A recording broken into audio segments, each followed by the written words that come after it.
ও হে জমিদার হরিদাস রায়ের অভিশপ্ত আত্মা, তোর কুকর্ম, তোর লালসার আগুন আজ ওই জমিদার বাড়ির দেওয়ালে গেঁথে আছে। তোর পাশবিক অত্যাচারের শোষণ হওয়া নিষ্পাপ কিশোরীদের কাঁপা কাঁপা আর্তনাদ, অসহায় নারীদের ছিন্ন ভিন্ন স্বপ্ন, সব আমি দেখতে পাচ্ছি, সব। কিন্তু তুই কোথাও একটা ভুল করছিস। আমি সেই নারী নই যাকে তুই খুঁজছিস। আমি তোর ভোগের বস্তু নই। আমার থেকে দূরে থাক বলছি। অনামিকার শরীরে এক অদ্ভুত শীতল অনুভূতি খেলে যায়, যেন অদৃশ্য হাত তার গলায় বুলিয়ে যাচ্ছে। হঠাৎই তার পিঠ বেয়ে একটা ঠান্ডা শ্বাস, একটা অদৃশ্য স্পর্শ তার ঘাড়ে, তার কাঁধে নেমে আসছে। সে আতঙ্কে ছটফট করে, হাত পা ছুঁড়তে থাকে, কিন্তু তার চারপাশের বাতাস ভারী হয়ে আসে। হঠাৎ করেই তার মনে হয় তার যোনি পথে কেউ যেন যৌনতার লালসায় যৌনাঙ্গ প্রবেশ করিয়ে ভোগ করতে শুরু করেছে। না না, আমাকে ছুঁস না, আমি সেই নারী নই। আমার বন্ধুদের তুই তোর কামনার আগুনে পুড়িয়ে শেষ করেছিস, কিন্তু আমি তোর সেই অপরাধের শিকার হতে আসিনি। আমাকে ছেড়ে দে বলছি। অনামিকার শরীর হিম হয়ে আসে, সে শ্বাস নিতে পারছে না। একটা অদৃশ্য শক্তি তার শরীরকে শক্ত করে চেপে ধরেছে। ঠোঁট থেকে কোনো শব্দ বের হচ্ছে না। চোখের সামনে ধীরে ধীরে অন্ধকার নেমে আসে, আর সে ধীরে ধীরে মৃত্যুর জালে জড়িয়ে পড়ে। কিন্তু তারপরেও জমিদার হরিদাস রায়ের অতৃপ্ত আত্মা তার শরীরকে ভোগ করতে থাকে। কেন এরকম অকাল মৃত্যুর শিকার হলো অনামিকা? কেনই বা তার সহপাঠীদের অকাল মৃত্যুর কোলে ঢলে পড়তে হলো? হরিদাস রায়ের আত্মাই বা কিভাবে নরকের পিশাচে পরিণত হলো? আসুন এবার এই অতি প্রাকৃতিক ভয়াবহ গল্পের কাল্পনিক দুনিয়ার সাথে সাক্ষাৎ করি এবং এই গল্পের আসল সত্যটা উদ্ঘাটন করে আসি।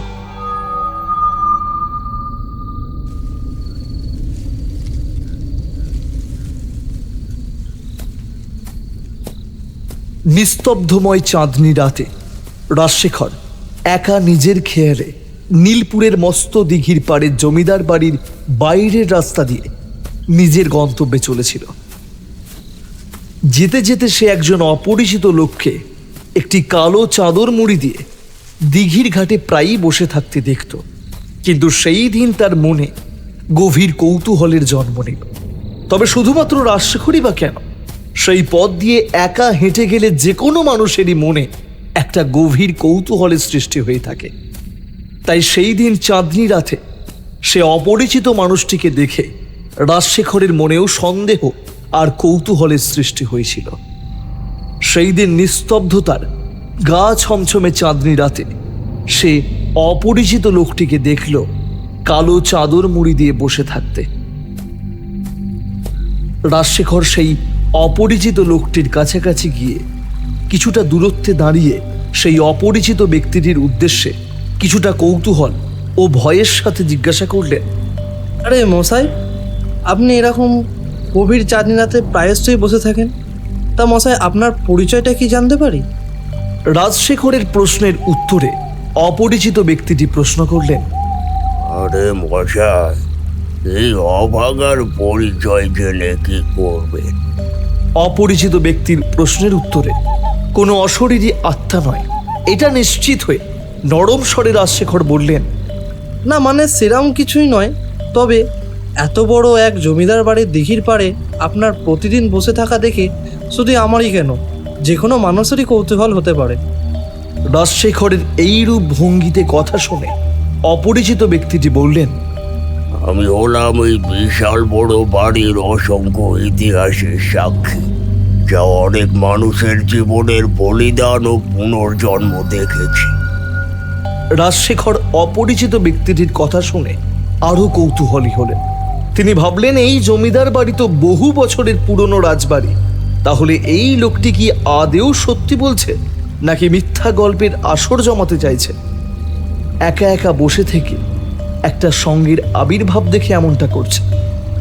এই ভেবে রাজশেখর অপরিচিত ব্যক্তিটির উদ্দেশ্যে বললেন, মানে এটা আবার সম্ভব নাকি? রাজশেখরের গম্ভীর কৌতূহলের প্রশ্ন শুনে অপরিচিত ব্যক্তি বলতে শুরু করলেন, শুনুন তাহলে, আজ থেকে প্রায় 10 বছর আগের ঘটনা। অরুণাভ ছিল একজন উদ্যমী তরুণ সাংবাদিক, যার পিছুটান ছিল ইতিহাসের রহস্য উন্মোচনে ভীষণভাবে ঝোঁক। অরুণাভের হাতে আসে একটি পুরনো চিঠি। চিঠিতে জমিদার বাড়ির ইতিহাস এবং একটি গুপ্তধনের ইঙ্গিত দেওয়া ছিল। যদি সাহস থাকে তবে নীলপুরের জমিদার বাড়ির অভিশাপকে তুচ্ছ করে সত্য উদ্ঘাটন করো। চিঠির এই লাইন দেখার পর অরুণাভর মধ্যে এক অদম্য কৌতূহল জাগায়। অরুণাভ মনে করেছিল তার কর্মস্থলের কয়েকজনের সাথে যদি এই বিষয়ে আলোচনা করা যায় তবে তারা এই জমিদার বাড়ির রহস্য উন্মোচন করতে একসাথে যেতে পারে। তাই তার পরের দিন তার অফিসের স্টাফদের সাথে এই বিষয়টি জানায়। প্রথমে মেঘনার সাথে এই বিষয়ে কথা বলে। অরুণাভ বলে, মেঘনা ম্যাডাম, আপনাকে আগামীকাল ফোনেই কথা বলবো ভাবছিলাম, কিন্তু আজকে যেখানে অফিস ওপেন থাকবে তাই সামনাসামনি বিষয়টি নিয়ে আলোচনা করব ভাবলাম। অরুণাভর কথায় মেঘনা একটু খুশির সাথে হেসে বলল, আরে ধুর, এমন করে বলছেন যেন মনে হচ্ছে আমাদের কাজের দিন এই সবে শুরু হয়েছে।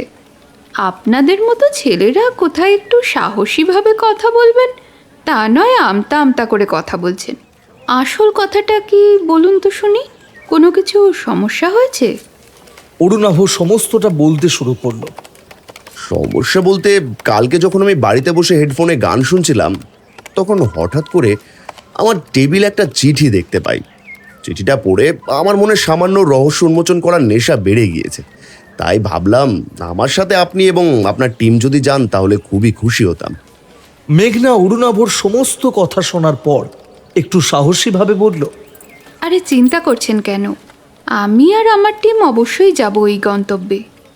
অরুণাভ স্বপ্নেও ভাবতে পারেনি যে তার এক কথায় মেঘনা ম্যাডাম রাজি হয়ে যেতে পারে। তাই সে আনন্দের সাথে নাচতে নাচতে নিজের কাজে মন দিল। এখানে বলে রাখা ভালো, এই যে মেঘনা ম্যাডাম একজন ইতিহাসবিদ। মেঘনা ম্যাডাম তার টিমের সহপাঠীদের ফোন করতে শুরু করল। সে তৃষ্ণা বলে একজন পুরাতত্ত্ববিদ বন্ধুকে ফোন করে বলল, হ্যাঁ মেঘনা বল, আজকে তোর পরপর 5 বার মিসড কল দেখলাম, ব্যাপার কি রে? ব্যাপার তো বলতে গেলে অনেক কিছুই। খুবই আনন্দের বিষয় এই যে আমার অফিসের প্রিয় স্টাফ অরুণাভ আজকে একটা সুন্দর অফার করেছে। কিন্তু আশ্চর্যের বিষয় এটাই যে আমরা অনেক বছরই তো কাজ করছি, কিন্তু এরকম আনন্দের প্রস্তাব তো সে আগে কোনোদিন দেয়নি। তৃষ্ণা মেঘনার কথা শুনে হেসে বলল, ও তাই বল, তুই এমন ভাবে বললি আমি মনে করছিলাম যে তোকে হয়তো প্রপোজ করেছে। যাই বলিস কেন, অরুণাভকে কিন্তু হেভি হ্যান্ডসাম দেখতে মাইরি, লাইন মারলে হেভি হবে কিন্তু। তৃষ্ণার কথায় মেঘনা একটু লাজুক হয়ে বলল, আরে ধুস, কি যে বলিস। মেঘনা জানতো তৃষ্ণার এটা তার প্রতি ইয়ার্কি ছিল, কিন্তু তবুও মেঘনা কিন্তু মনে মনে অরুণাভকে ভালোবাসত। সে নিজের করে পেতে চেয়েছিল অরুণাভকে। কিন্তু একটা ছেলে যতক্ষণ না একটা মেয়েকে প্রেমের প্রস্তাব দিচ্ছে ততক্ষণ পর্যন্ত মেয়েরা হ্যাঁ করে না। এটাই আসলে ব্যাপার। এরপর তৃষ্ণা বলল, আরে সিরিয়াস নিস না, ইয়ার কি করছিলাম। বল ফোন করেছিলিস কেন, কোনো দরকার? তৃষ্ণার প্রশ্নের উত্তরে মেঘনা হেসে বলল, আরে না, ঠিক আছে। আসলে অরুণাভ একটা অ্যাডভেঞ্চারাস জায়গায় নিয়ে যাওয়ার প্রস্তাব নিয়ে এসেছে, সেখানেই আমাদেরকে যাওয়ার কথা বলছিল, তাই তোকে ফোনটা করলাম, এই আর কি। মেঘনার মুখে এই কথা শুনে তৃষ্ণা এক্সাইটিং হয়ে বলল, আরে এটা তো দারুণ ব্যাপার, তা কোথায় গন্তব্য শুনি? গন্তব্য হচ্ছে নীলপুরের জমিদার বাড়ি। তবে এখানে যেতে গেলে আমাদের পুরো টিমকেই নিয়ে যেতে হবে।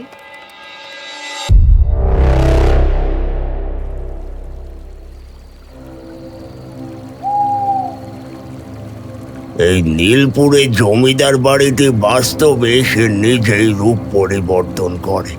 কেউই জানে না কিভাবে কখন কোন সময়ে সে নিজেকে পরিবর্তন করে এবং মানুষকে আকৃষ্ট করে গিলে খেয়ে ফেলে। অপরিচিত ব্যক্তির এই রূপ কথার অযৌক্তিক ব্যাখ্যা শুনে রাজশেখর বিরক্তি হয়ে বলল, আরে ধুর মশাই, কী সব আবল তাবল বকছেন বলুন তো? বাড়ি আবার রূপ পরিবর্তন করে নাকি? ধুস, যত সব বুজরুকি। অপরিচিত ব্যক্তিটি রাজশেখরের কথাকে উপেক্ষা করে পুনরায় অতীতের কাহিনী বলতে শুরু করল। এরপর অরুণাভ, মেঘনা, তৃষ্ণা আর টিমে কাজ করা অনামিকা এবং রোহিণী তাদের অফিস থেকে স্করপিও করে নীলপুরের উদ্দেশ্যে রওনা দিল। এখানে বলে রাখা ভালো এই যে অরুণাভ ছিল পেশায় একজন সাংবাদিক, মেঘনা ছিল একজন ইতিহাসবিদ, তৃষ্ণা ছিল পুরাতত্ত্ববিদ, আর অনামিকা ছিল একজন প্যারানর্মাল বিশেষজ্ঞ এবং রোহিণী ছিল একজন ফটোগ্রাফার। তাদের গাড়ি রওনা হয়েছিল ভোর 5টা নাগাদ। গাড়ি চালাচ্ছিল তাদেরই পরিচিত গাড়ির ড্রাইভার। 6 ঘন্টা লং ড্রাইভের রাস্তা বলে কথা, তাই তারা কিছু স্ন্যাক্স, এনার্জি ড্রিঙ্কস, বিয়ার, কফি ও হালকা কিছু খাবার যেমন স্যান্ডউইচ নিয়ে তারা বেরিয়েছিল। স্করপিওতে ড্রাইভারের পাশে বসেছিল রোহিণী। অরুণাভ, মেঘনা, তৃষ্ণা বসেছিল মাঝখানে 3-in-1 সিটে, আর পেছনের সিটে একাই বসেছিল অনামিকা। রাস্তায় তাদের সময় কেটে গিয়েছিল প্রায় 3 ঘন্টা। তাই একটু সকাল গড়িয়ে হালকা বেলা হওয়াতে খুবই খিদে লেগে গেছিল। সমস্ত খাবার রাখা ছিল পেছনের সিটে বসে থাকা অনামিকার কাছে। তাই তারা তাদের স্করপিও ড্রাইভারকে একটা নির্দিষ্ট স্থানে দাঁড়াতে বলল। ড্রাইভার দা, আমাদের সবাইকে কিছু ব্রেকফাস্ট করতে হবে, তো একটা ভালো জায়গা থেকে আমাদের গাড়িটা থামিও তো। জি স্যার। অরুণাভের কথা অনুযায়ী গাড়ির ড্রাইভার রাস্তার পাশে একটি বাস স্ট্যান্ডের কাছে থাকা চায়ের দোকানের পাশাপাশি জায়গায় গাড়িটিকে থামাল। তারপর গাড়িতে থাকা কফি ও কিছু স্ন্যাক্স নিয়ে তারা খেতে শুরু করল। এমন সময় হঠাৎ করে তাদের মধ্যে থাকা তৃষ্ণার মনে প্রশ্নের উদয় হলো। তাই তৃষ্ণা অরুণাভকে জিজ্ঞাসা করল, আচ্ছা অরুণাভদা, আমাদের গন্তব্যের ঠিকানার অ্যাকচুয়াল অ্যাড্রেস কোন জায়গায়? না মানে সেরকম কিছু না ভেবে যদি একটু বলো তাহলে শুনেও মনটা খুশিতে ভরে ওঠে, এই আর কি। তৃষ্ণার কথায় অরুণাভর মনে পড়ল সেই চিঠির কথা। তৃষ্ণার এই রূপ কথা শুনে সে তার ব্যাগে থাকা চিঠিটা বার করে সবাইকে দেখালো এবং যেখানে তাদের গাড়ি দাঁড় করানো ছিল সেখানের আশেপাশে থাকা দোকানের কর্মচারীদের কাছে গিয়ে জিজ্ঞাসা করল।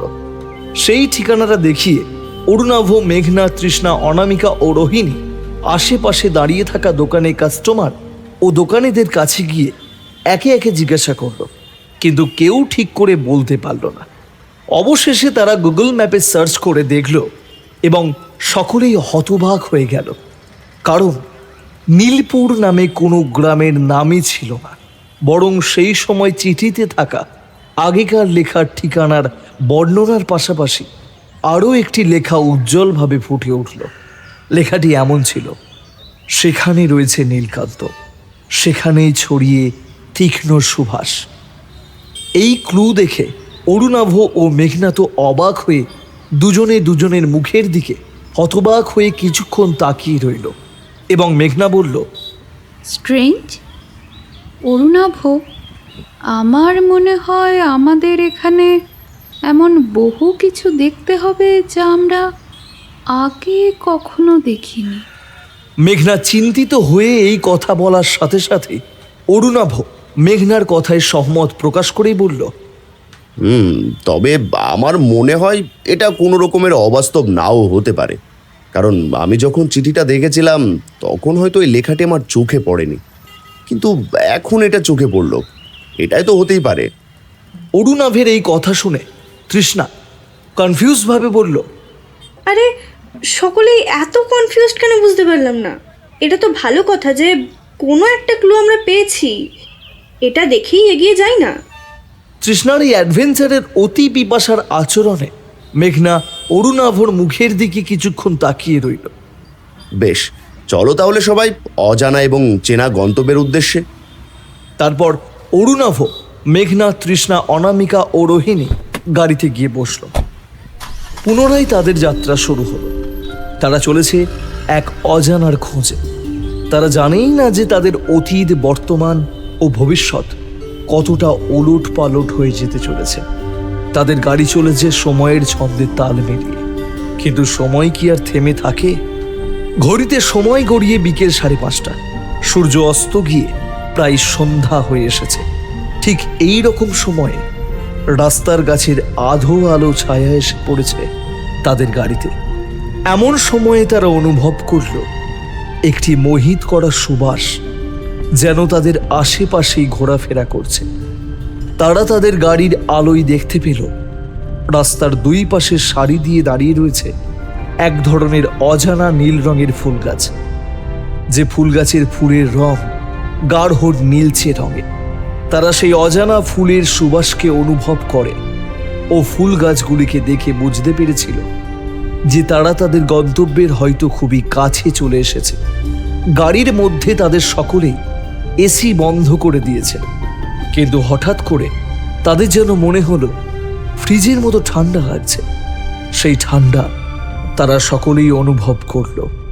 এই ঠান্ডার জন্য সকলের মধ্যে থেকে তৃষ্ণা বলল, আরে বিয়ারের বোতলগুলো বের করলে হয় না? তার এই প্রস্তাব শুনে অনামিকা ও রোহিণী বলল, আরে আরে ভাই, এক্ষুনি খেতে হবে, একটু ঠান্ডা সহ্য করে নে ভাই। যেখানে যাচ্ছিস সেখানে তো রাত জেগে তদন্ত তো করতেই হবে, তখন না হয় এইসব চলবে। এখন না হয় দুটান সিগারেট দিয়ে আর ওই প্রেম টিম সম্পর্কে কথা বলে চালিয়ে দিলে হয় না? অরুণাভরও গাড়িতে একভাবে বসে থেকে সময় কাটছিল না, তাই তাদের কথাই এই বিষয়ে সহমত প্রকাশ করে বলল, চলো তাহলে একটু ওইসবের কথায় না হয় বলা যাক।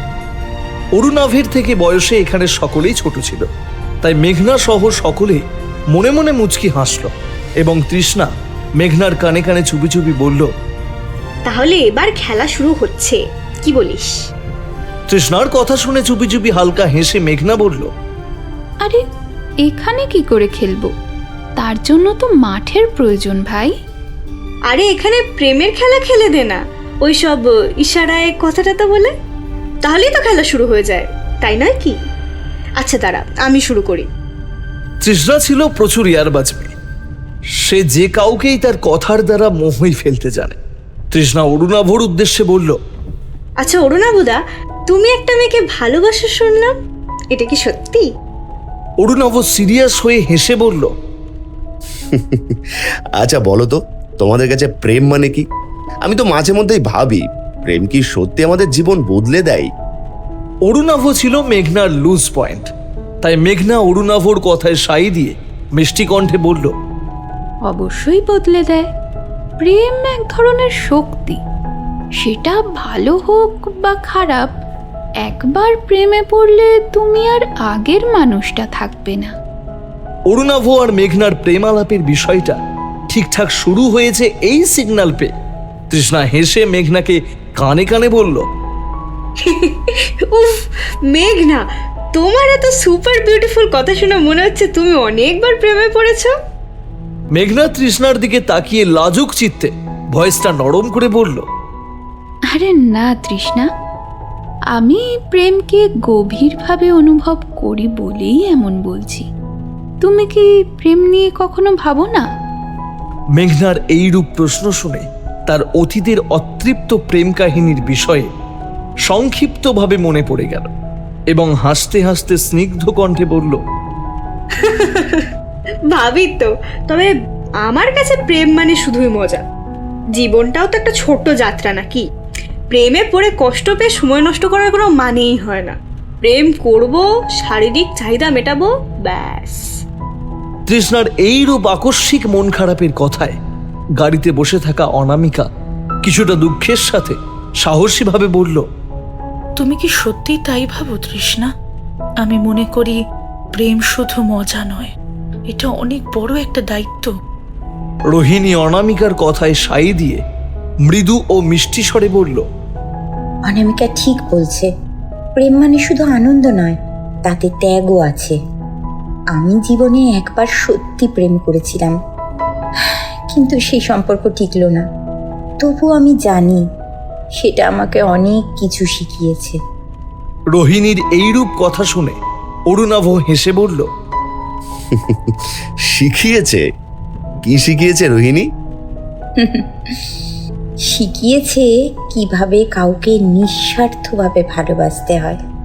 প্রেম মানে সবসময় পাওয়া নয়, প্রেম মানে কখনো কখনো কাউকে দূর থেকে ভালোবাসা।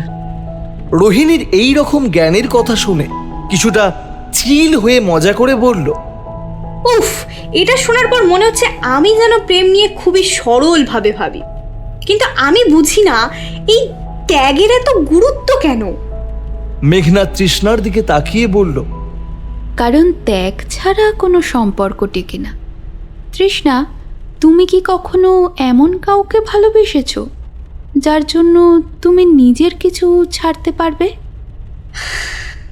হয়তো ভালোবেসেছিলাম, কিন্তু সেই সম্পর্ক বেশি দূর এগোয়নি। তখন বুঝেছিলাম যে নিজের সুখের সঙ্গে আপোষ করতে আমি রাজি নই।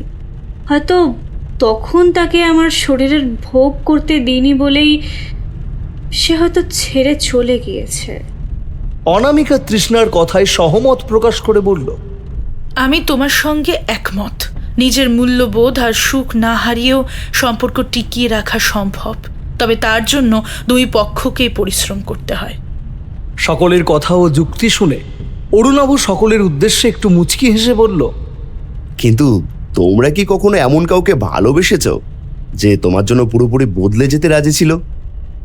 রোহিণী কিছুক্ষণ একটু ভেবে উত্তেজিত হয়ে জোর গলায় বলল, হ্যাঁ, আমি একবার এমন কাউকে পেয়েছিলাম, কিন্তু আমি চাইনি সে নিজের স্বভাব বদলাক। কারণ আমার কাছে প্রেম মানে একে অপরকে নিজের মতো মেনে নেওয়া। মেঘনা মৃদু হেসে বলল, আমিও তাই মনে করি। কাউকে ভালোবাসা মানে তার সমস্ত দোষ ত্রুটি, তার শক্তি দুর্বলতা সব কিছু গ্রহণ করা। তৃষ্ণা কিছুটা বিস্মিত হয়ে বলল, তোমরা সবাই এত আদর্শবাদী কেন? প্রেম নিয়ে তো ভাবার কি আছে? যদি ভালো লাগে তবে সম্পর্ক রেখো, নাহলে ছেড়ে দাও। অরুণাভ তৃষ্ণার কথায় সহমত প্রকাশ করে একটু মজা করে বলল, তৃষ্ণা, তোমার কথা একটা সহজ সত্য আছে, কিন্তু জানো, কখনো কখনো আমরা কাউকে ভুলতে পারি না। তখন কি করবে? সকলের চোখ এড়িয়ে কষ্টটা ম্লান করে একটু হেসে তৃষ্ণা বলল, সময় সব ভুলিয়ে দেয় অরুণাহুদা, শুধু একটু ধৈর্য ধরতে হয়, আর কিছুই না। অনামিকা গম্ভীরভাবে বলল, কিছু কিছু সম্পর্ক থেকে পাওয়া অভিজ্ঞতা সারা জীবন থেকে যায়। তুমি হয়তো কাউকে ভুলতে পারো, কিন্তু সেই অনুভূতিগুলোকে মুছে ফেলা সম্ভব নয়। রোহিণী একটা দীর্ঘশ্বাস ফেলে শান্তভাবে বলল, আমি একমত। কিছু স্মৃতি আর কিছু অনুভূতি আমাদের জীবনের অংশ হয়ে যায়। কিছুক্ষণ চুপ থেকে মেঘনা প্রশ্ন করল, কিন্তু প্রেম কি সবসময় কষ্টই দেয়, নাকি আমরা ভালোবাসাকে সঠিকভাবে বোঝাতে পারি না? মেঘনার এইরূপ প্রশ্নের পরিপ্রেক্ষিতে অরুণাভ মেঘনার এই প্রশ্নের ইশারায় একটু মুচকি হেসে উত্তর দিল, আমি মনে করি প্রেম ঠিক পথ খুঁজে পায়, কিন্তু আমাদের ধৈর্য ধরতে হয়। মেঘনা মনে মনে ভাবল, এবং সে কনফার্ম হলো এই যে অরুণাভ ইনডিরেক্ট ভাবে তাকেই এই কথার মাধ্যমে প্রেমের প্রস্তাবের জন্য সঠিক সময়টার জন্য অপেক্ষা করতে বলছে। গাড়ি পাহাড়ি রাস্তা ধরে এগিয়ে চলতে থাকে। গাড়ির বাইরে প্রকৃতির আলো আস্তে আস্তে ফিকে হয়ে যেতে থাকে। তাদের আলোচনা শেষ হয় না, কিন্তু একটা অদ্ভুত শান্তি যেন ভর করে তাদের সবার মধ্যে। তবে মানুষের জীবনের সুখ শান্তির সময় কি চিরস্থায়ী হয়? গাড়ি প্রচুর স্পিডে যেতে যেতে একটা সময় স্লো হলো, এবং কিছুটা সময়ের ব্যবধানে গাড়ির ড্রাইভার হঠাৎ করে একটা হ্যাঁচকা দিয়ে ব্রেক কষালো। আর তারপর তারা দেখল তাদের গাড়ি ভর সন্ধ্যায় একটি চৌমাথার রাস্তায় একাকী দাঁড়িয়ে গেল। তারা সকলেই দেখতে পেল একটা অপরিচিত মানুষকে। সেই উস্কো খুস্কো চুলওয়ালা আধ পাগলাটে মানুষটিকে তারা দেখল তাদের গাড়ির সামনের দিক দিয়ে এসে গাড়ির কাঁচে যেন দুই হাতে ধাক্কা দিয়ে চাপড়ে কিছু একটা বলার চেষ্টা করছে।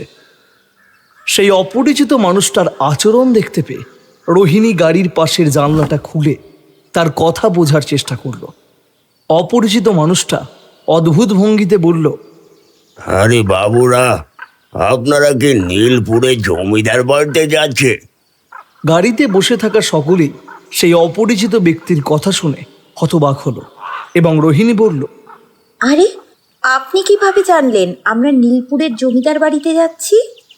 রোহিণী ও গাড়িতে বসে থাকা সকলকে উদ্দেশ্য করে অপরিচিত ব্যক্তিটি হাসতে হাসতে বলল, আরে না না, আমি কিভাবে জানবো বলো তো বাবারা, আমি তোমাদের এই প্রথমবার দেখলাম। গাড়িতে বসে থাকা সকলের মুখের দিকে ইশারা করল এবং রোহিণী অপরিচিত ব্যক্তিটির উদ্দেশ্যে প্রশ্ন করল, আপনার পরিচয়? অপরিচিত ব্যক্তিটি মৃদু হেসে উত্তর দিল, আগে আমার নাম হলো গিয়ে অচিন্ত ঠাকুর। আমি তো ওই নীলপুরে জমিদার বাড়ির কাছে আরও একটি ছোটোখাটো জমিদার বাড়ি রয়েছে, আর সেখানেই আমি থাকি। ওই জমিদার বাড়িতে যে সমস্ত অতিথি আসে তাদের আমি দেখভাল করি। আর ওইখানে একটা শিব মন্দির রয়েছে, প্রতিদিন ওখানে সন্ধ্যায় পুজো করে থাকি। গাড়িতে থাকা সকলের মুখের দিকে আরও কয়েকবার তাকিয়ে ইশারায় কথা বলল এবং সেই অচিন্ত ঠাকুরের উদ্দেশ্যে অরুণাভ গাড়ির জানলা দিয়ে হালকা মুখ বাড়িয়ে বলল, এই যে ঠাকুরমশাই, মনে হয় আমরা ওইখানেই যাচ্ছি। আপনি যদি দয়া করে আমাদের গাড়িতে উঠে আসেন তাহলে আমার মনে হয় আপনারও সুবিধা হবে, আর আমাদেরও গন্তব্যে পৌঁছতে সময় কম লাগবে। অরুণাভর কথায় সহমত প্রকাশ করে অচিন্ত ঠাকুর হাসতে হাসতে বলল, আরে ও তো খুবই ভালো কথা, কিন্তু বাছারা, আমি একটু পরে আমার চরণ বাবুর ট্যাক্সি করেই চলে যাব। তোমরা আগে গিয়ে বিশ্রাম করে নাও বড়, আবার পরে তোমাদের সাথে আমার দেখা হবে। আমি এখন বাজারে যাচ্ছি তোমাদের জন্য কিছু খাবার কিনে আনতে। এখনকার মতো চলি, কেমন? অচিন্ত ঠাকুর সেখান থেকে চৌমাথায় একটা পথ ধরে চলে গেল। সকলেই সকলের মুখের দিকে আবার তাকালো এবং নিজেদের মধ্যে কথা বলতে লাগলো। এরই মধ্যে মেঘনা হাই তুলতে তুলতে বলল, আরে ধুর, অত শত না ভেবে চলো তো সব। ওই ছোট জমিদার বাড়িতেই গিয়ে কিছুক্ষণ বিশ্রাম নিতে হবে। আবার আজকে রাত থেকেই রহস্য নিয়ে তদন্ত শুরু করতে হবে, এত ভেবে লাভ নেই। যেখানকার উদ্দেশ্যে রওনা হয়েছিলাম সেখানকার সন্ধান তো পাওয়া গেছে, অতএব অত শত না ভেবে সেখানে গিয়ে উপস্থিত হওয়াটাই ভালো। মেঘনা এই কথা বলতে বলতে অরুণাভ বলল, আরে দূর দূর, আমাদের একটা বড় ভুল হয়ে গেছে। রোহিণী ও মেঘনা বলল, কি হলো? কি হয়েছে অরুণাভদা? আরে ওই অচিন্ত ঠাকুর বলে ভদ্রলোকটিকে জিজ্ঞাসা করতেই তো ভুলে গেলাম যে এই চৌমাথার কোন রাস্তা দিয়ে গেলে আমাদের গন্তব্যের সঠিক ঠিকানায় ঠিক কোন রাস্তা দিয়ে পৌঁছবো। দূর, এখন কি হবে বলতো? গাড়ির ড্রাইভার বলল, আচ্ছা অরুণবদা, আমার মনে হয় আমরা বাম দিকের রাস্তায় গেলে আশা করি আমরা সবাই সঠিক ঠিকানায় পৌঁছে যাবো। অরুণাভ বলল, কিভাবে তুমি কনফার্ম হচ্ছ? ড্রাইভার গাড়ির জানালা থেকে হাত ও মাথা বের করে রাস্তার দিকে টর্চের আলো ফেলে বলল, দাদা, এত বছরের অভিজ্ঞতাতে আমি রাস্তার দিকে তাকিয়ে মানুষের পায়ের ছাপ বলে দিতে পারি। এই যে অচিন্ত ঠাকুর বলে ভদ্রলোকটিকে দেখলাম, ওনার পায়ে কোনো রকমের চটি কিংবা জুতো এখনকার মডেলের মতো না হলেও এটা দেখে কনফার্ম খুব পুরনো দিনের কেটস জুতো পরেছিল। আর তাই ওই বাম দিকে রাস্তার পাশের নরম মাটিতে দেখুন সেই ছাপ উনি রেখে গিয়েছেন। অরুণাভ বলল, তাহলে আর দেরি না করে ওই রাস্তা দিয়ে চলো, তাহলে দেখা যাক আমাদের গন্তব্যের উদ্দেশ্য সঠিক রাস্তা কিনা। নতুন রাস্তায় গাড়ির চাকা গড়ালো। কিছুক্ষণ পর গিয়ে গাড়ির হেডলাইটের তীব্র আলোয় রাস্তায় থাকা আগেকার দিনের ফলকে নীলপুর বলে লেখা রয়েছে। দেখে সকলেই বুঝতে পারল তারা সঠিক রাস্তা দিয়েই যাচ্ছে, কিন্তু তারা দেখতে পেল না যে রাস্তার দূরত্ব আর কতটা বাকি রয়েছে। প্রায় 2 ঘন্টা হয়ে গিয়েছিল। রোহিণী তার মোবাইলে টাইম দেখল এবং লাফিয়ে উঠে উত্তেজিত হয়ে বলল, ওরে পাস, এটা কি সময় রাত 8:30 বেজে গেছে? অবাক কাণ্ড। অনামিকা তার কথা শুনে মজা করে বলল, হ্যাঁ, হ্যাঁ, ভালোই তো হয়েছে। এবার তাহলে আমাদের সকলের সাথে ভূতের সাক্ষাৎ হবে। অনামিকার এই কথাটা বলার সাথে সাথে তাদের স্করপিও গাড়ির গতি প্রচুর পরিমাণে বেড়ে গেল এবং ড্রাইভার সহ গাড়ির মধ্যে থাকা সকলে একটা ভীষণভাবে ঝাঁকুনি অনুভব করল। তাদের মনে হলো এই যে স্করপিও গাড়িটিকে কোনো অপার্থিব শক্তি যেন ইচ্ছে করে তাদের তীব্রভাবে আকর্ষণ করে এই রূপ শক্তির জানান দিচ্ছে। এই ঘটনার কয়েক সেকেন্ডের ব্যবধানে চোখের পলকের মধ্যে তারা পুনরায় অনুভব করল তাদের গাড়িটি যেন কোনো একটা অদৃশ্য দেওয়ালের মধ্যে ধাক্কা খেল এবং সেই সঙ্গে তারা সকলে ভয়ে ভূত হয়ে তীব্র আতঙ্কে চিৎকার করে জ্ঞান হারাল।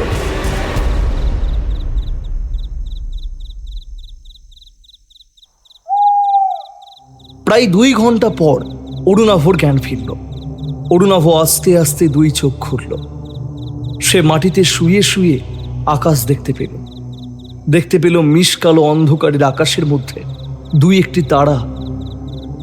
সে উঠে বসল। চারিদিকে সে ঘাড় ঘুরিয়ে এদিক ওদিক দেখতে থাকল, কিন্তু সে যেদিকেই তাকিয়ে কিছু খোঁজার চেষ্টা করে তার চোখ দুটো রাতের কালো অন্ধকারাচ্ছন্নতার পরিবেশের মধ্যে সীমাবদ্ধ থেকে যায়। সে আলকাদ্রার মতো মিশকালো অন্ধকারের মাঝে অন্ধের মতো অন্ধকারে হাতড়াতে হাতড়াতে এদিক ওদিকে পা টলমল অবস্থায় হাঁটতে থাকল। আর কিছুটা যাবার পর তার পায়ে কিছু একটা নরম নরম জিনিস ঠেকতে সে অনুভব করল সেটা কোনো একটা মেয়ে মানুষের শরীর হতে পারে।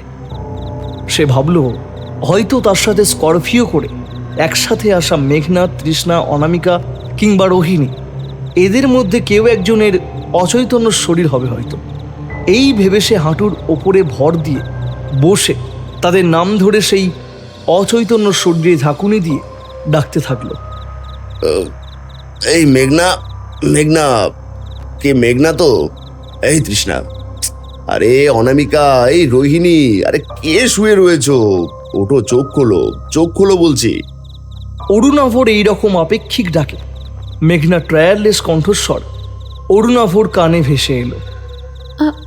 আমি কোথায়? অরুণাভ হন্তদন্ত হয়ে বলল, আরে ওঠ, আমার মনে হয় নীলপুরের জমিদার বাড়ির কাছে এসে গেছি। মেঘনা অরুণাভের কণ্ঠস্বর শুনে উঠে বসলো এবং হাই তুলতে তুলতে বলল, কিন্তু আমি এরকম মাটিতে শুয়ে রয়েছিলাম কেন? মেঘনার প্রশ্নের উত্তরে অরুণাভ বলল, আরে আমারও তো একই প্রশ্ন।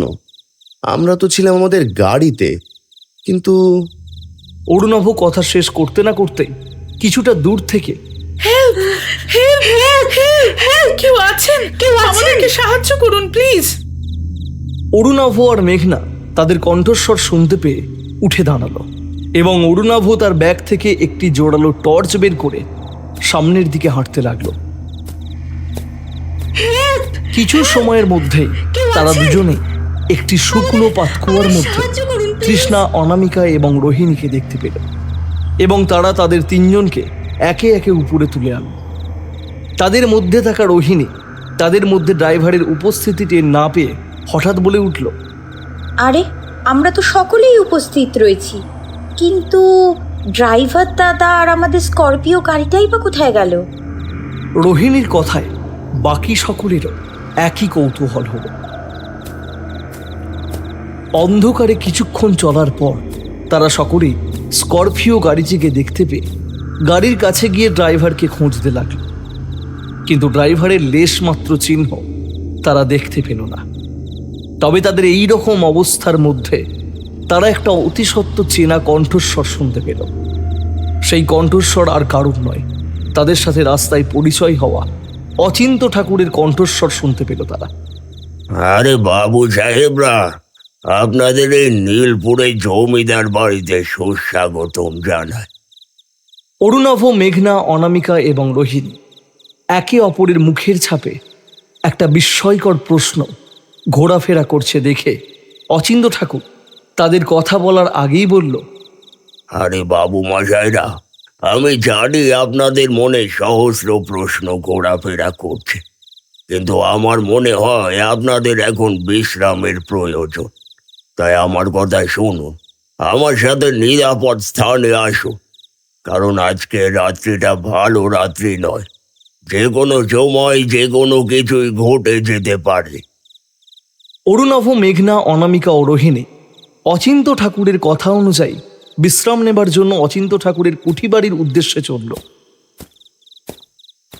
তারা সেই কুঠিবাড়িতে পৌঁছে দেখল কুঠিবাড়ির প্রবেশপথটিতে রয়েছে একটি প্রকাণ্ড গেট।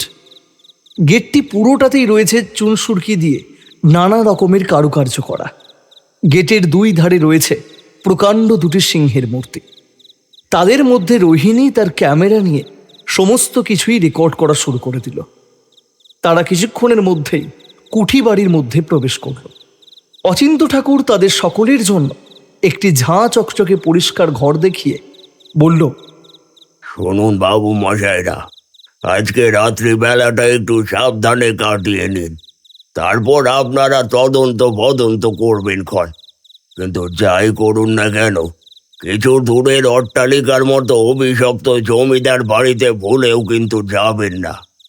অরুণাভ, মেঘনা, তৃষ্ণা, অনামিকা ও রোহিণীর মনে আরও একটি প্রশ্ন জেগে উঠল এবং তাদের মধ্যে থাকা অনামিকা বলল, আপনি কিভাবে জানলেন আমরা তদন্ত করতে এসেছি? আরে না না ম্যাডাম, সেরকম কিছুই নয়। আসলে এখানে আগেও যারা যারা এসেছিল তারাও তদন্ত করতেই এসেছিল। কিন্তু অচিন্ত ঠাকুর এই বলে কোনো একটা গা ছমছমে শিউরে ওঠা একটি মেয়ের আর্তনাদ শুনতে পেয়ে থেমে গেল এবং তাদের সকলকে পুনরায় সাবধান করে বলল, দয়া করে আজকের রাতটা সাবধানে থাকুন। আমি আপনাদের জন্য খাবারের ব্যবস্থা করছি। আপনারা দয়া করে এই জমিদার বাড়ির বাইরে বেরোবেন না। অচিন্ত ঠাকুর এই কথা বলে তাড়াতাড়ি হন্তদন্ত করে চলে গেল। কিন্তু অচিন্ত ঠাকুরের আচরণ অরুণাভ, মেঘনা, তৃষ্ণা, অনামিকা ও রোহিণীর মনে আরও সহস্র প্রশ্নের আবির্ভাব ঘটালো। তাদের মনে প্রশ্ন জাগতে শুরু করলো, অচিন্ত ঠাকুর আসলে কে? তার আসলে পরিচয়টাই বা কি? আর ওই চিৎকারটাই বা কার ছিল? আর কেনই বা পুরনো জমিদার বাড়ির বিষয়ে হঠাৎ করে সকলকে সাবধান করল? তাদের মনে এ সমস্ত প্রশ্ন ঘুরপাক খেতে থাকল। কিছু সময় পরে যখন তারা ফ্রেশ হলো এবং অচিন্ত ঠাকুরের ডাকে তারা ডাইনিং টেবিলে ডিনার করার জন্য গিয়ে বসল, তারা ডাইনিং টেবিলে খাবারের বর্ণমালা দেখল এবং দেখা মাত্রই হতবাক হয়ে গেল। কেননা তাদের ডাইনিং টেবিলে শাড়ি দিয়ে সাজানো ছিল এলাহি খাবার দাবার, যেমন নানপুরি, গরম গরম লুচি, ফ্রাইড রাইস, মাটন ও ফিশ কাটলেট, ভেটকি মাছের পাতুরি ও নানা স্বাদের মিষ্টি। তারা খাবার খাওয়া শুরু করলো। অরুণাভ বলল, আরে এসব এত খাবারের কোনো প্রয়োজন ছিল কি? অচিন্ত ঠাকুর একটু লাজুকভাবে হাসতে হাসতে উত্তর দিল, আরে এটা তো আমার কর্তব্য ছিল, এই আর কি। তাদের সকলের খাওয়া দাওয়া শেষ হোক এবং অচিন্ত ঠাকুরের দেওয়া বেনারসি পান চেবাতে চেবাতে তারা সেই রাতে বিশ্রাম নিতে গেল।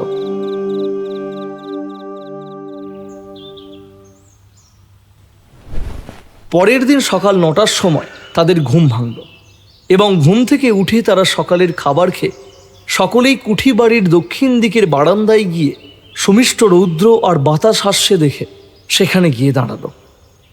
এদিক ওদিক দেখতে দেখতে তারা দেখতে পেল অন্যরকম একটি ভগ্নপ্রায় জমিদার বাড়ি দাঁড়িয়ে রয়েছে এবং হাতছানি দিয়ে তাদেরকেই যেন আহ্বান জানাচ্ছে। এমন সময় অনামিকার মাথায় অচিন্ত ঠাকুরের সাবধান বাণী ভেসে উঠল, কিন্তু যাই করুন না কেন, কিছু দূরের অট্টালিকার মতো অভিশপ্ত জমিদার বাড়িতে ভুলেও কিন্তু যাবেন না, কেমন? তারা সকলে মিলে তার কিছুক্ষণ পরেই খুবই কৌতূহলবশত ওই ভগ্নপ্রায় জমিদার বাড়ির দিকে রওনা হলো এবং সেই জমিদার বাড়ির প্রবেশ পথের গেটটির পুরোটাতেই যেন আগের কুঠি বাড়ির মতোই অনেকটা একই রকমের কারুকার্য করা হয়েছে, কিন্তু সিংহের মূর্তির পরিবর্তে শুধুমাত্র গেটের দুধারে এবং উপরের মাঝের অংশে বিশালাকার রাক্ষসের মূর্তি স্থাপন করা হয়েছে। এই দেখে অরুণাভ, মেঘনা, তৃষ্ণা, অনামিকা ও রোহিণীর কৌতূহল আরও ঘনীভূত হল। তারা গেটের মধ্যে প্রবেশ করার পর পুরনো জমিদার বাড়ির আশেপাশের এলাকায় এদিকে ওদিকে ঘুরতে লাগলো এবং তাদের নাকে একটা বিশ্রী পচা দুর্গন্ধযুক্ত বাতাস ভেসে এলো। সেই গন্ধ অনুসরণ করে তারা কিছুক্ষণের মধ্যেই সেই পুরনো বাড়ির পিছনের দিকে একটা আধ পচা মৃতদেহকে আবিষ্কার করলো। তারা দেখল সেই আধ পচা মরা দেহটি আর কারণ নয়, তাদের গাড়ির ড্রাইভার দাদা। সেই ভয়ঙ্কর দৃশ্য দেখে মেঘনা আঁতকে উঠে জ্ঞান হারালো। এরপর তারা আরও একবার সেই জমিদার বাড়ির বাইরে থেকেই দেখল এবং জমিদার বাড়ির কাঠামো দেখে অরুণাভ, তৃষ্ণা ও রোহিণীর মুখ থেকে বেরিয়ে এলো, wow, very beautiful, fantastic. Wow, very beautiful, fantastic. Wow, very beautiful, fantastic. Arunabha অচৈতন্য মেঘনাকে আলিঙ্গনের ভঙ্গিমায় দুই হাতে জড়িয়ে কোলে তুলে নিল এবং অরুণাভ, মেঘনা, তৃষ্ণা, অনামিকা ও রোহিণী সেই জায়গাটা থেকে বেরিয়ে চলে আসতে আসতে পিছনে ফিরে গা ছমছমে ভয়ানক অট্টালিকার দিকে দেখতে আবারও খুব সুন্দর মনে হলো। একই সাথে কিছুটা কিন্তু কিন্তু ভাব মনে হতে হঠাৎ করে তাদের মধ্যে থাকা অনামিকার কোথাও একটা মনে হচ্ছিল যে সে এবং তাদের সকলেরই এই জায়গাটাতে আসাটা একদমই উচিত হয়নি, কারণ সে খুবই খারাপ কিছু একটা হতে চলেছে এই আভাস পাচ্ছিল, যেটার দ্বারা তাদের জীবনের খুব বড় পরিমাণে একটা ক্ষতি হয়ে যেতে চলেছে। তার মনে হচ্ছিল এই যে তারা সকলেই তরতাজা প্রাণগুলোকে আস্তে আস্তে যেন কোনো এক অজানা শয়তানের হাতে সমর্পণ করে দিচ্ছে। তাই সেই জায়গা থেকে বেরিয়ে আসার আর কোনো রকমের পথই যে নেই। পুরো জমিদার বাড়িটি বাইরে থেকে দেখে মনে হচ্ছিল বাড়িটির চারদিকটাই যেন একই ধরনের দেখতে। বিশাল বড় এলাকার বাড়িটি দণ্ডায়মান হয়ে রয়েছে। বাড়িটিতে একতলা ও দুই তলায় রয়েছে পরস্পর সারি দিয়ে প্রকাণ্ড প্রকাণ্ড ঘর, আর সেই ঘরের জানালাগুলো অতিকায় দানবদের মতো সারি দিয়ে সাজানো। এরপর তারা বেশি দেরি আর না করে দুপুর 1:45 নাগাদ অচিন্ত ঠাকুরের দেখানো বিশ্রাম ঘরে ফিরে এলো। কিছু সময়ের মধ্যেই তাদের বিশ্রাম কক্ষে অচিন্ত ঠাকুরের আগমন ঘটল। সকলেই অচিন্ত ঠাকুরকে দেখে নমস্কার জানালো এবং তাদের কক্ষে কিছুক্ষণ বসে গল্প করার জন্য বলল। সকলের কথাই অচিন্ত ঠাকুর একটু ঘাড় নেড়ে একটা চেয়ারে বসল। সকলের মধ্যে প্যারানর্মাল বিশেষজ্ঞ অনামিকা জিজ্ঞাসা করল, আচ্ছা বলুন তো, ওই যে ভগ্নপ্রায় অট্টালিকাটি দক্ষিণ দিকের বারান্দা থেকে দেখা যাচ্ছে, ওটার কি কোনো রকমের প্রবলেম রয়েছে? অনামিকার প্রশ্নের উত্তরে নাক কান মুলে অচিন্ত ঠাকুর ভয়ে সিটিয়ে গিয়ে বলল, আরে ওখানে আমি আপনাদের সকলকে দেখতে পেলাম একটু আগে, কিন্তু খুবই দুঃখজনকভাবে দুঃসংবাদ আমি আপনাদের বলতে চলেছি। তার জন্য তৈরি আছেন তো? কেননা আগামীকাল রাত্রি বেলাটা ভালো ছিল না, তাই আপনাদের বাইরে বেরোতে এবং দূরে পুরনো অট্টালিকার মতো অভিশপ্ত জমিদার বাড়িতে বলেও কিন্তু যাবেন এই বার্তা আপনাদের দিয়েছিলাম। স্মরণে আছে কি সকলের? অচিন্ত ঠাকুরের এই রাগান্বিত আচরণ তারা এই প্রথমবার দেখল। সকলের মনের গভীরে এই রহস্যময় প্রশ্নই উকি দিচ্ছে সেই কালকের রাত্রিবেলা থেকে। তাই প্যারানর্মাল বিশেষজ্ঞ অনামিকা জিজ্ঞাসা করল, কিন্তু এমন কি রয়েছে পুরনো অট্টালিকার জমিদার বাড়িতে? আর ওই অভিশপ্তের রহস্যটাই বা কি ব্যাপার? এমন কি রয়েছে ওই পুরনো জমিদার বাড়িতে? অনামিকার কথায় অচিন্ত ঠাকুর পুরনো জমিদার বাড়ির অতীতের আসল সত্য কাহিনী বলতে শুরু করল। নীলপুরে জমিদার হরিদাস রায় ছিলেন ক্ষমতার দম্ভে অন্ধ এক শাসক। হরিদাস রায়রা দুই ভাই ছিল। একজন হলেন জমিদার হরিদাস রায় আর তার ভাইয়ের নাম হলো হরিশঙ্কর রায়। জমিদার হরিদাস রায়ের জমিদারি ছিল সুবিশাল এবং তার প্রভাব ছিল বহু দূর দূরান্ত পর্যন্ত। তার নীল চাষের ব্যবসা দারুণ লাভজনক হলেও এর পেছনে লুকিয়েছিল এক নৃশংস ভয়ানক গা শিউরে ওঠা রক্তাক্ত ইতিহাস। গ্রামের দরিদ্র প্রজাদের বাধ্য করা হতো নীল চাষ করতে। ফসল ফলাতে গিয়ে তারা নিজের জমি হারাতো। ঘামে ভেজা শরীর ক্লান্ত হয়ে পড়ত, কিন্তু পেত সামান্যই। যারা প্রতিবাদ করত তাদের ওপর নেমে আসতো নির্মম শাস্তি। কেউ মার খেয়ে পঙ্গু হয়ে যেত, কেউ বা নিখোঁজ হয়ে যেত চিরতরে। তবে হরিদাস শুধু তার প্রজাদের ওপরই অত্যাচার করত না, তার পাশবিক মনোভাব গ্রাস করেছিল তার নিজের সংসারকেও। জমিদারের স্ত্রী রূপমালা ছিলেন শান্ত স্বভাবের, শিক্ষিতা এবং সাহসী এক নারী। রূপমালা তার স্বামীর নিষ্ঠুরতার বিরুদ্ধে বারবার কথা বলতেন। তিনি বলতেন, হরিদাস, প্রজাদের প্রতি এতটা নিষ্ঠুর হলে একদিন এই মাটিই তোমায় শাস্তি দেবে। কিন্তু হরিদাসরা এসব কথা উড়িয়ে দিত। তার কাছে রূপমালার ভালোবাসা ছিল নিজের ক্ষমতার প্রকাশ। তিনি রূপমালাকে ভালোবাসতেন, কিন্তু সেই ভালোবাসা অন্তরাত্মার ভালোবাসা একদমই ছিল না, ছিল অধিকার বোধে ঢাকা। রূপমালা দিনের পর দিন স্বামীর নিষ্ঠুরতা সহ্য করে নিজেকে দুর্বল বোধ করছিলেন। গ্রামের নারীদের মান সম্মান ইজ্জত হারানোর কান্না, পুরুষদের আর্তনাদ আর শিশুর ক্ষুধার্ত মুখ তার হৃদয় ভেঙে দিত। একদিন রূপমালা নিজের চোখে দেখেন জমিদার হরিদাস একজন দরিদ্র কৃষকের কিশোরী মেয়েকে জলসাগরে নিয়ে এসে বাইজি সাজিয়ে নাচাচ্ছে এবং নাচের পর তাদের সাথে শারীরিক সম্পর্ক করছে। এরপর শারীরিক চাহিদা মিটে যাওয়া একটি গোপন কক্ষে নিয়ে গিয়ে পিশাচের পুজো করার পর নির্মমভাবে বলি দিচ্ছে। রক্তাক্ত মেয়েটির অসহায় মুখ দেখে রূপমালার সহ্য করতে পারলেন না। তিনি হরিদাসের সামনে এসে প্রতিবাদ করলেন। রূপমালা চিৎকার করে বললেন, তোমার এই নির্মমতার শেষ কোথায়? তুমি কি জানো এই গ্রামের মানুষরা তোমার জন্য কিভাবে দিন কাটাচ্ছে? তাদের কান্নার প্রতিধ্বনি শুনতে পাচ্ছ না তুমি? রূপমালার এইরূপ বিদ্রোহী প্রশ্নের সম্মুখীন হয়ে জমিদার হরিদাসের রাগ আরো দ্বিগুণ বেড়ে যায়। সে রূপমালাকে চুপ থাকতে বলে, কিন্তু রূপমালা থামেন না। তিনি বলেন, তুমি শুধু তাদের নয়, আমাকে অপমান করেছো। আমি আর তোমার এই পাপের বোঝা সহ্য করতে পারবো না। মনে রেখো, তুমি একদিন নিজের কর্মফলে পুড়বে।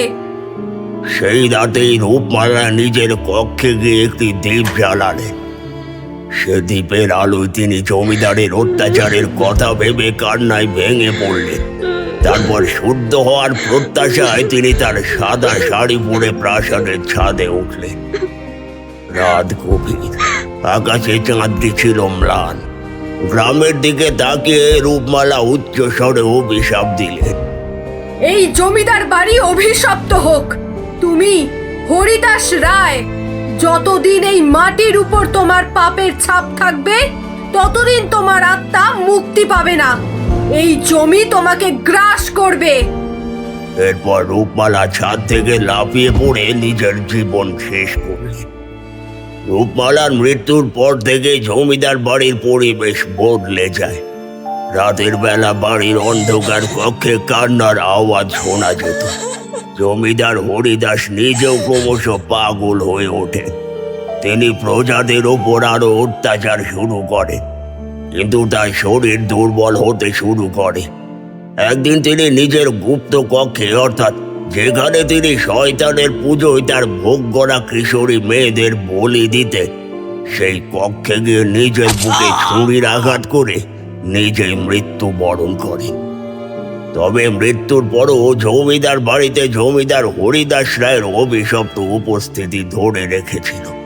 তারপর থেকে গ্রামের মানুষ বিশ্বাস করত রূপমালার অভিশাপে জমিদার এবং তার বাড়ি চিরকালের অশান্তির অভিশাপে বন্দী। সেই থেকে জমিদার বাড়ি পরিচিতি পায় একটি অভিশপ্ত স্থান হিসেবে, যেখানে কেউ প্রবেশ করার সাহস পেত না। কিন্তু আজ পর্যন্ত ভুলে কিংবা নিজের অজান্তে হোক, যারা প্রবেশ করেছে কিংবা কিছু সময়ের জন্য ওই অভিশপ্তের কাছ থেকে ফিরে এসেছে, তারা কেউই জমিদার হরিদাস রায়ের অতৃপ্ত আত্মার লোভ, লালসা ও হিংস্র ক্রোধ থেকে রেহাই পায়নি। তাই তোমাদেরও রেহাই নেই, রেহাই নেই তোমাদের। ইতিমধ্যেই মেঘনার হুঁশ ফিরে আসে। মেঘনা আদো আদো স্বরে অরুণাভের উদ্দেশ্যে বলল, অরুণাভ, আমরা কোথায়? আমরা কি ফুলশয্যার ঘরে? মেঘনার এইরূপ প্রলাপ শুনে অরুণাভ ভ্যাবাচাকা খেয়ে হালকা মুচকি হেসে মাথা চুলকে বলল, আরে ধুস, আমাদের বিয়ে হয়নি, তাহলে ফুলসজ্জা কেমন করে হবে? মেঘনার কথা শুনে অচিন্ত ঠাকুর, তৃষ্ণা, অনামিকা ও রোহিণী অনুভব করল মেঘনার মধ্যে কোনো না কোনো সমস্যার সৃষ্টি হয়েছে।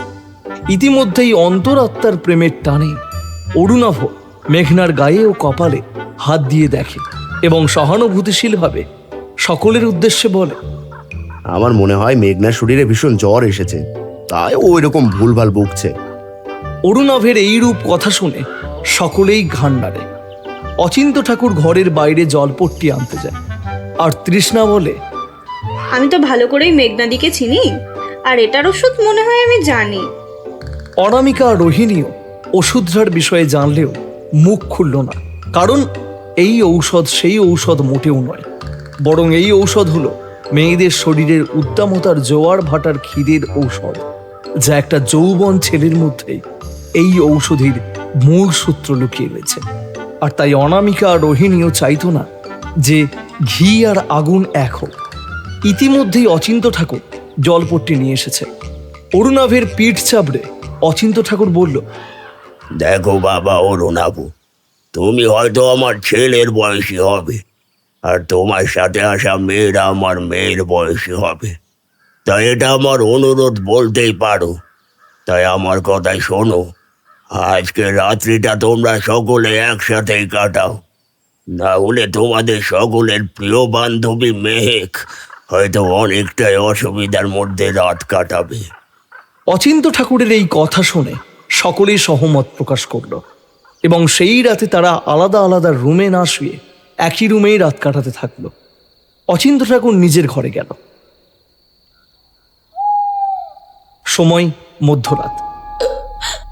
একটা গোঙানির আওয়াজ শুনে তৃষ্ণা, অনামিকা ও রোহিণী ঘুম থেকে উঠে বসল। রুমে জ্বলতে থাকা জিরো ল্যাম্পের আলোয় দেখতে ও শুনতে পেল মেঘনা বিড়বিড় করে অরুণাভর নাম ধরে ডাকছে, অরুণাভ, কাছে এসো অরুণাভ। তৃষ্ণা, অনামিকা ও রোহিণীকে বলল, শুনতে পাচ্ছিস তোরা? মেঘনাদি অরুণাভদাকে কাছে পেতে চাইছে। আরে বুঝতে পারছিস, মেঘনাদি কিন্তু এখন গরম হয়ে রয়েছে। তৃষ্ণার কথা শুনে অনামিকা বলল, কে কাকে থাপাবে আর কে কাকে থাপাতে দেবে এসব নিয়ে আমার কোনো মাথা ব্যথা এই ব্যাপারে নেই, এটা সম্পূর্ণ মেঘনাদির ব্যাপার।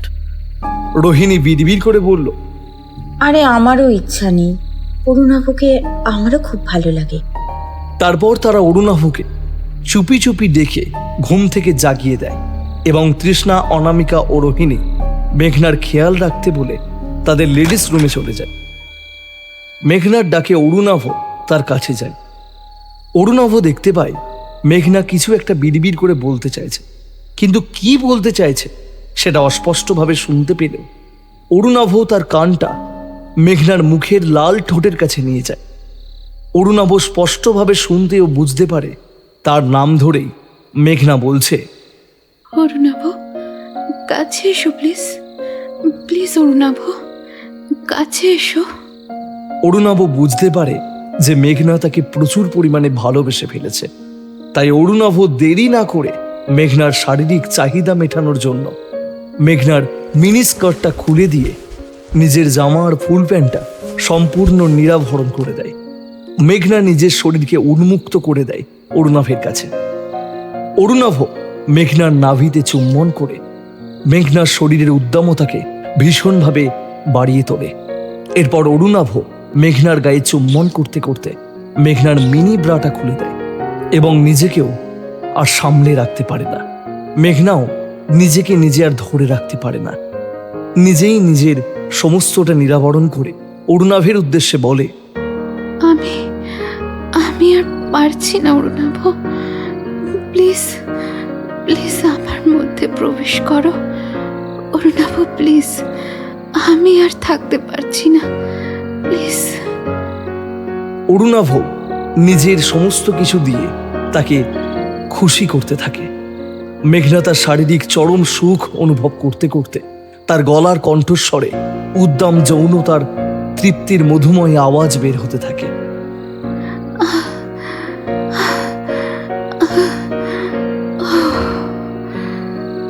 সারা রাত্রি মেঘনার যৌবনের খিদে মেটাতে থাকে অরুণাভ। অবশেষে ভোর হয়ে সকাল গড়িয়ে গেছে। তৃষ্ণা ও রোহিণী ঘুম থেকে উঠে দেখে অনামিকা তাদের রুমে নেই। তাই দুজনে এদিক ওদিক খুঁজতে খুঁজতে অরুণাভের রুমে এসে দেখে মেঘনা ও অরুণাভ চরম সুখে তৃপ্তি পেয়ে দুজনেই উলঙ্গ অবস্থায় ঘুমিয়ে চলেছে। এই অবস্থা দেখে তৃষ্ণা ও রোহিণী অরুণাভ আর মেঘনার ঘুম ভাঙিয়ে দিয়ে তৃষ্ণা বলল, সব মেনেই নিলাম, কিন্তু অরুণাভদা, অনামিকাদি তার ইনভেস্টিগেশনের ইনস্ট্রুমেন্ট নিয়ে ভ্যানিশ হয়ে যাবে, এটা তো কিছুতেই মানতে পারছি না। তৃষ্ণার এই শকিং কথায় মেঘনা আর অরুণাভ দুজনেই তাড়াতাড়ি নিজের নিজের জামা কাপড় পরতে পরতে তড়াক করে লাফিয়ে উঠে বসে বলল, মানে মানে? তাদের এই রূপ কথোপকথন শুনে এসে অচিন্ত ঠাকুর বললেন, যেটা ভয় পেয়েছিলাম সেটাই ঘটেছে। তাই এখনো সাবধান হও সকলে, না হলে আমি তোমাদের সকলকে আর রক্ষা করতে পারবো না। অচিন্ত ঠাকুরের কথায় কেউই ভ্রুক্ষেপ না করে বরং সকলের মুখের দিকে চেয়ে এই পরিস্থিতিতে ঠিক কি করা যায় এটা ভেবে অরুণাভ বলল, হাজার হোক আমরা একটা টিম, আমাদের মধ্যে থেকে কেউ গায়েব হয়ে যাক সেটা মেনে নেওয়া যায় না। তাই তাকে যদি আমরা ফিরিয়ে না নিয়ে যেতে পারি তাহলে তার বাড়িতেই বা কি উত্তর দেব। তাই আমরা সকলে মেঘনাকে খুঁজে পেতে ওই পুরনো অট্টালিকার সত্য উদ্ঘাটন করতে আজকে রাত্রেই আমরা ওই অভিশপ্তময় অট্টালিকার মধ্যে প্রবেশ করব। অরুণাভের কথাই সকলেই সহমত হল এবং সেই দিনেই কিছুটা সন্ধ্যা ঘনাঘনি তারা সেই অভিশপ্ত জমিদার বাড়ির উদ্দেশ্যে রওনা দিল। অন্যদিকে অনামিকা তার অশরীরী আত্মার গবেষণা করতে করতে তার ইনস্ট্রুমেন্ট নিয়ে কখন যে অভিশপ্ত জমিদার বাড়ির একটি অজানা কক্ষের দরজার সামনে এসে উপস্থিত হয়েছে সে নিজেই টের পায়নি। অনামিকা নিজেই নিজের সাথে কথা বলতে বলতে হাতের জোরালো টর্চের আলোয় দেখতে পেল প্রচুর বাদুড়ের ছানা তার সামনে দিয়ে তার নাকে চোখে লাথি মেরে উড়ে গেল এবং একই সাথে দেখতে পেল একটি মিশকালো দরজার হদিশ। দরজার উপর রয়েছে একটি বাদুড়ের প্রতিমূর্তি। অপরদিকে অরুণাভ, মেঘনা, তৃষ্ণা ও রোহিণী অভিশপ্ত জমিদার বাড়ির প্রধান গেট টপকে দৈত্যের মতো দরজা খুলে দেখতে পেল তার মধ্যেও আরও একটি বিশাল বড় দরজা রয়েছে যা মরচে পড়ে ঝাপসা হয়ে রয়েছে। ভিতরে ঢুকতেই তাদের সামনে আসে এক ধ্বংসপ্রাপ্ত বাগান, ভাঙা মূর্তি আর গাছপালার শিকড়ে ঢেকে যাওয়া রাস্তা, আর রাস্তার পাশে একটি বিশাল বড় বাঁধানো দিঘি। এরপর তারা আরও সামনের দিকে এগিয়ে গিয়ে দেখতে পেল একটি তামার দরজা কেউ যেন খুলে রেখেছে তাদেরই আসার অপেক্ষায়। কিন্তু এই মস্ত বড় অট্টালিকায় দৈত্যের মতো দাঁড়িয়ে থাকা সহস্র ভগ্নপ্রায় ঘরের মধ্যে কি কেউ আছে? অরুণাভ ও সহপাঠীরা জোর গলায় অনামিকার নাম ধরে রাখতে থাকল।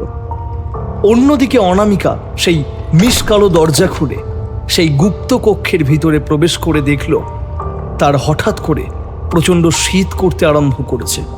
অনামিকা তখন তার স্পিরিট শনাক্তকরণ ইনস্ট্রুমেন্টটা সেই কক্ষের চারিদিকে নিয়ে গিয়ে জমিদার হরিদাস রায়ের নাম ধরে রাখতে শুরু করল।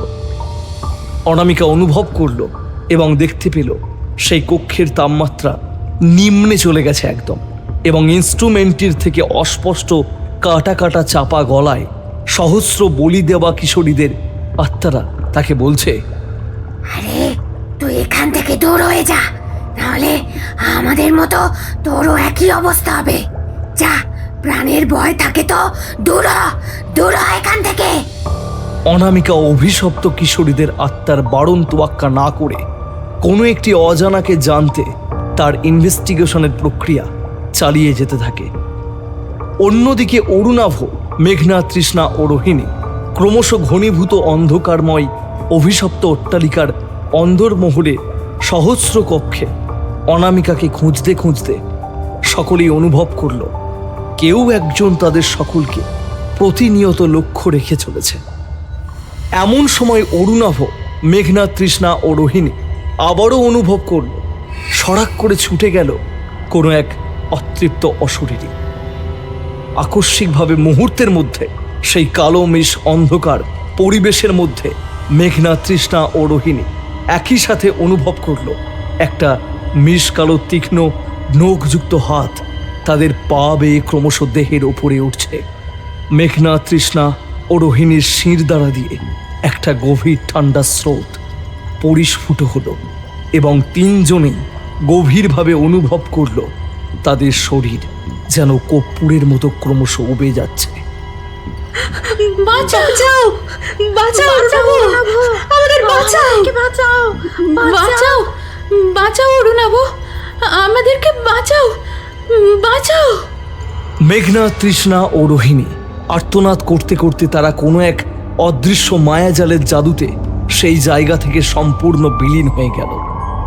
এরপর সমস্ত কিছু নিস্তব্ধতার মাঝে অরুণাভ শুনতে পায় একটা মধ্যবয়স্ক লোকের হাড় হিম করা ফ্যাসফ্যাসে কণ্ঠস্বর। অরুণাভের কানের কাছে মুখ দিয়ে বলে, কি ভেবেছিলে আমার অতৃপ্ত কামনার সমস্ত কিছুতেই তুই জল ঢেলে দিয়ে ওই অনামিকা নামক মেয়েটিকে নিয়ে চলে যাবে?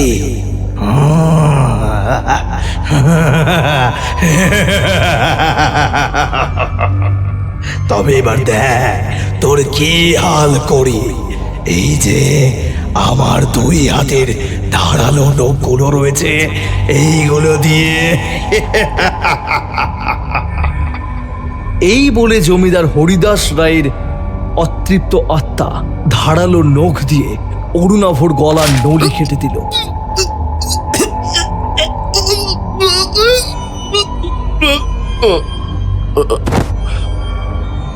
এবং অরুণাভ যন্ত্রণায় ছটফট করতে করতে প্রাণ হারালো।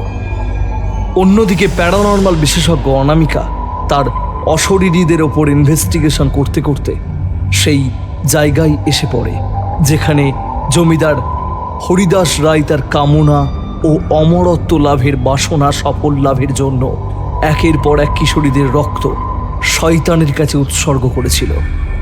অনামিকা দেখতে পেল তার সামনে একটা অতিকায় প্রায় 12 ফুটের শয়তানের মূর্তিকে। সেই মূর্তিকে দেখতে ঠিক এই রকম। মূর্তির দাঁতগুলো অতিকায় তীক্ষ্ণ, চোখের দৃষ্টি যেন জীবন্ত, স্থির ও হিংস্র রক্ত পিপাসুর মতো।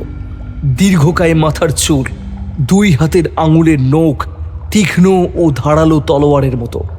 মূর্তির ঠিক সামনেই রয়েছে একটি হাড়ি কাঠ। সেই হাড়ি কাঠের দিকে চোখ যেতেই অনামিকার মাথাটা যেন ঝিমঝিম করে উঠল। আকস্মিকভাবে কিছু ঝাপসা চিত্র যেন তার স্মৃতির ক্যানভাসে ফুটে উঠতে লাগলো। সেই সময়ের সাথে সাথে তার মনে হলো রূপমালার পুনর্জন্ম হলো সে নিজেই। এই বিষয়ে সে জানতে পারার সাথে সাথে সে দেখতে পায় অরুণাভ, মেঘনা, তৃষ্ণা ও রোহিণীর আত্মাদের সেই অতিকায় গুপ্ত কক্ষের দানবাকার নাম্বারগুলোই সারি দিয়ে কেউ যেন তার অদ্ভুত মায়াজালের অজানা মন্ত্রের দ্বারা বন্দি করে রেখেছে। অনামিকা এই দৃশ্য দেখে অরুণাভ, মেঘনা, তৃষ্ণা ও রোহিণীর উদ্দেশ্যে আতঙ্কিত হয়ে বলল, আর এটা কিভাবে ইয়ার? তাদের আত্মারা অনামিকার প্রশ্নের উত্তর দিতে যায়, কিন্তু তাদের মুখ দিয়ে কোনো রকমের কথার কণ্ঠস্বর বেরিয়ে আসে না। শুধুমাত্র বোবার মতো মুখে ঠোঁট নড়াচড়া করা ছাড়া আর কোনো এক অদৃশ্য মায়াশক্তির প্রভাবের জন্য কোনো কিছুই নিজের বশে নিজেদেরকে চালনা করতে পারে না। এমন সময় জমিদার হরিদাস রায়ের অতৃপ্ত আত্মার ফ্যাসফ্যাসে কণ্ঠস্বর শোনা গেল।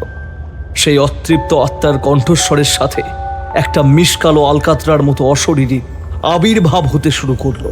অনামিকা শুনতে ও দেখতে পেল,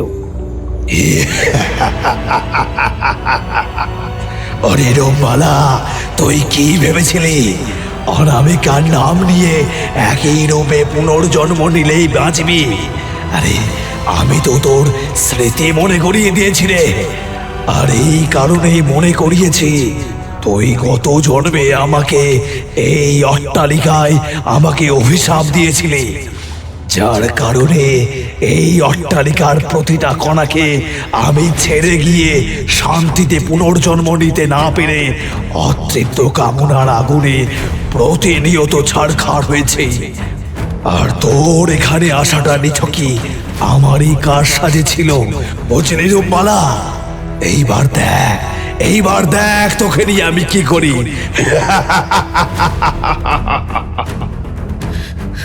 ও হে জমিদার হরিদাস রায়ের অভিশপ্ত আত্মা, তোর কুকর্ম, তোর লালসার আগুন আজ ওই জমিদার বাড়ির দেওয়ালে গেঁথে আছে। তোর পাশবিক অত্যাচারের শোষণ হওয়া নিষ্পাপ কিশোরীদের কাঁপা কাঁপা আর্তনাদ, অসহায় নারীদের ছিন্ন ভিন্ন স্বপ্ন, সব আমি দেখতে পাচ্ছি, সব। কিন্তু তুই কোথাও একটা ভুল করছিস। আমি সেই নারী নই যাকে তুই খুঁজছিস। আমি তোর ভোগের বস্তু নই। আমার থেকে দূরে থাক বলছি। অনামিকার শরীরে এক অদ্ভুত শীতল অনুভূতি খেলে যায়, যেন অদৃশ্য হাত তার গলায় বুলিয়ে যাচ্ছে। হঠাৎই তার পিঠ বেয়ে একটা ঠান্ডা শ্বাস, একটা অদৃশ্য স্পর্শ তার ঘাড়ে, তার কাঁধে নেমে আসছে। সে আতঙ্কে ছটফট করে, হাত পা ছুঁড়তে থাকে, কিন্তু তার চারপাশের বাতাস ভারী হয়ে আসে। হঠাৎ করেই তার মনে হয় তার যোনি পথে কেউ যেন যৌনতার লালসায় যৌনাঙ্গ প্রবেশ করিয়ে ভোগ করতে শুরু করেছে। না না, আমাকে ছুঁস না, আমি সেই নারী নই। আমার বন্ধুদের তুই তোর কামনার আগুনে পুড়িয়ে শেষ করেছিস, কিন্তু আমি তোর সেই অপরাধের শিকার হতে আসিনি। আমাকে ছেড়ে দে বলছি। অনামিকার শরীর হিম হয়ে আসে, সে শ্বাস নিতে পারছে না। একটা অদৃশ্য শক্তি তার শরীরকে শক্ত করে চেপে ধরেছে। ঠোঁট থেকে কোনো শব্দ বের হচ্ছে না। চোখের সামনে ধীরে ধীরে অন্ধকার নেমে আসে, আর সে ধীরে ধীরে মৃত্যুর জালে জড়িয়ে পড়ে। কিন্তু তারপরেও জমিদার হরিদাস রায়ের অতৃপ্ত আত্মা তার শরীরকে ভোগ করতে থাকে। অনামিকা তথা রূপমালার পুনর্জন্মের শরীরের তাজা রক্ত নিজের স্বার্থসিদ্ধির জন্য সেই শয়তানের মূর্তির পূজায় উৎসর্গ করল। কিছুক্ষণের নিস্তব্ধতার মাঝে সেখানকার গা ছমছমে মায়াবী আবহাওয়ার মধ্যে একটি সুন্দরী মহিলার আগমন হয় সেই অনামিকার শরীরের রক্তবিন্দু থেকে। অনামিকা মৃত্যুর কোলে ঢলে পড়লেও সে তখনও প্রকৃতপক্ষে সম্পূর্ণ মারা যায়নি।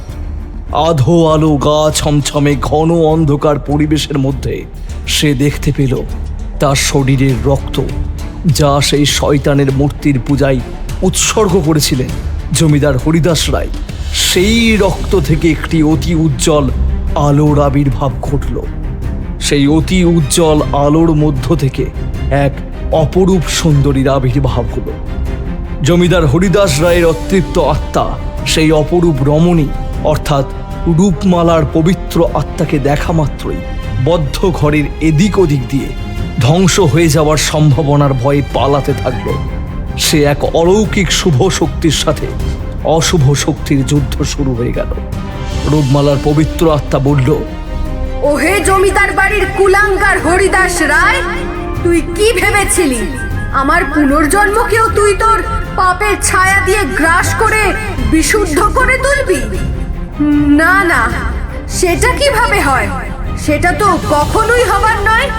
কারণ অনামিকার রক্ত তুই নিতে পেরেছিস ঠিকই, তবে ওকে ভোগ করার আগের মুহূর্তেই তোর হাত থেকে বাঁচতে আমিই ওকে সাহায্য করেছি। কারণ আমি নিজেই ছিলাম তোর ভোগের বস্তু, অনামিকা নয়। মনে পড়ে আমার মৃত্যু গলায় দড়ি দিয়ে হয়েছিল, আর আমার মৃত শরীরটা বদ্ধ ঘরে রেখে দিয়েছিলি তুই, যাতে কেউ না জানতে পারে সেই ভয়ে। আর এখন আমি মুক্ত, আমার পুনর্জন্ম অনামিকার হাত ধরেই। আর ওহে পাপিষ্ঠ অতৃপ্ত আত্মা, তুই আমার হাতেই মরবি, একেবারে চিরতরে বিলীন করে দেব তোকে।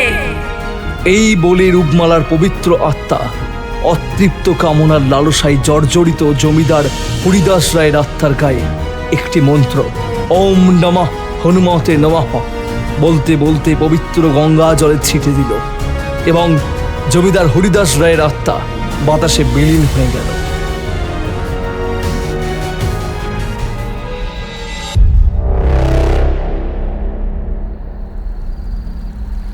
এই হলো ইতিহাসের একটি সাক্ষী সমান অতীত। তবে সেই অভিশাপের কোনো রকমে সুরাহা আজ পর্যন্ত হয়নি, কারণ জমিদার রায়ের আত্মা আপাত দৃষ্টিতে বিলীন হলেও ধ্বংস হয়ে যায়নি। আজ ওই জমিদার বাড়ি প্রেতপুরীতেই পরিণত হয়ে অভিশপ্ত হয়ে রয়েছে। ওই যে শুনতে পাচ্ছেন, সেই সমস্ত অতৃপ্ত আত্মাদের চিৎকার। আগে হ্যাঁ, কিন্তু সবই তো বুঝলাম, তবে আপনার নামটা ঠিক কি সেটা তো জানতে পারলাম না। আপনাকে আমার নাম কিন্তু এই অতীতের ঘটনার গল্প বলার মধ্যেই বলে দিয়েছি, আপনি হয়তো খেয়াল করেননি। আসলে আমি হলাম অচিন্ত ঠাকুরের ছোট ভাই হরিশঙ্কর রায়। আসলে অচিন্ত ঠাকুর এটা ছিল আমার ছদ্মনাম, আর ভালো নাম হরিশঙ্কর রায়, অর্থাৎ জমিদার হরিদাস রায়ের ভাই। আমারও একটা প্রচুর ভয়ানক অতীত রয়েছে, যার জন্য আমিও অতৃপ্ত আত্মা হয়ে এখানে ওখানে ঘুরে বেড়াই। রাজশেখর এই কথা শুনে আসলে সেই অপরিচিত ব্যক্তিটি মজা করে বলছে এসব তাকে, নাকি একা পেয়ে ভয় দেখানোর চেষ্টা করছে? এই সমস্ত প্রশ্ন তার মনে ঘোরাফেরা করছে। এমন সময় সে অপরিচিত ব্যক্তিটি রাজশেখরের দিকে সামনাসামনি ঘুরে দাঁড়ালো। রাজশেখর তখন যা দেখল তা তার ভাবনার বর্ণনাতেও আসেনি। সে দেখতে পেল শুধুমাত্র একটি কালো চাদর, যেটার মধ্যে কোনো মানুষের চিহ্ন মাত্র নেই, শুধুমাত্র একটা মানুষের শরীরের আকৃতি, অবয়ব ছাড়া। এই অবস্থায় রাজশেখর আঁতকে উঠে হাউমাউ করে পড়ি কি মরি করে নিজেকে বাঁচাতে ছুটে পালাতে লাগলো।